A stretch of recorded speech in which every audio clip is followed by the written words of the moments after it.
یعنی گویا یہ جو ہم کہتے ہیں اولاد کا نیک ہونا بڑا ضروری ہے، وہ کیوں نیک ہونا ضروری ہے؟ کیونکہ یہاں اولاد آپ کو فائدہ دے نہ دے، اگر نیک ہوگی تو آپ کے جانے کے بعد بھی آپ کو فائدے دیتی رہے گی۔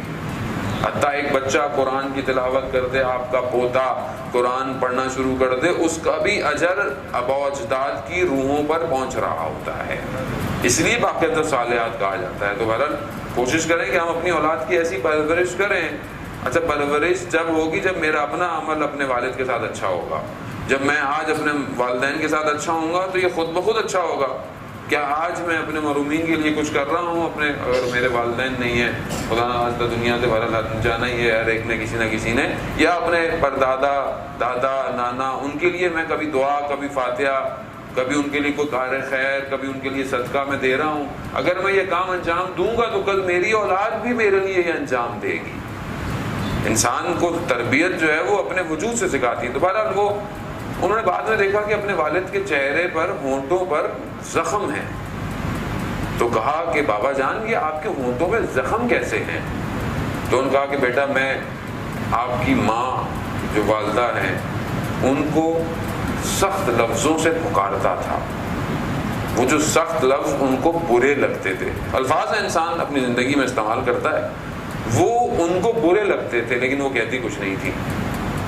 اس وجہ سے اس عالم میں میرے ہونٹوں میں زخم ہے، جا کر میری طرف سے اپنی والدہ سے معافی مانگو کہ مجھے معاف کر دیں، ورنہ قیامت تک میں انہی زخموں کے ساتھ رہوں گا۔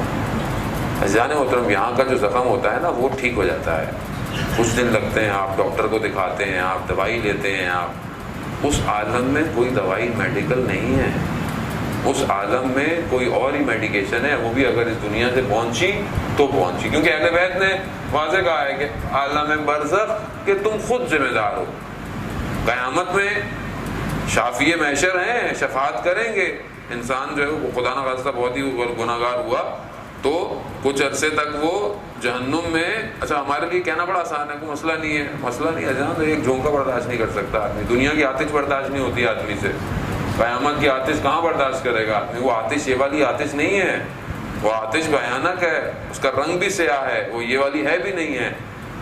آپ خود تصور کریں نا، انسان ایک بند کمرے کے اندر ہو، کوئی روشنی نہ ہو، کچھ بھی نہ ہو، کتنی دیر انسان رہے گا؟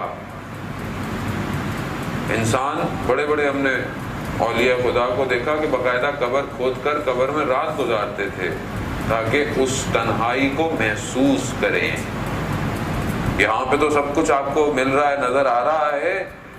مولا متقیان حضرت علی ابن ابی طالب مولا متقیان فرماتے ہیں کہ کچھ چیزیں انسان کے ساتھ ہیں، دوست ہیں، کچھ چیزیں انسان تو زندگی میں بناتا ہے، وہ کیا ہیں؟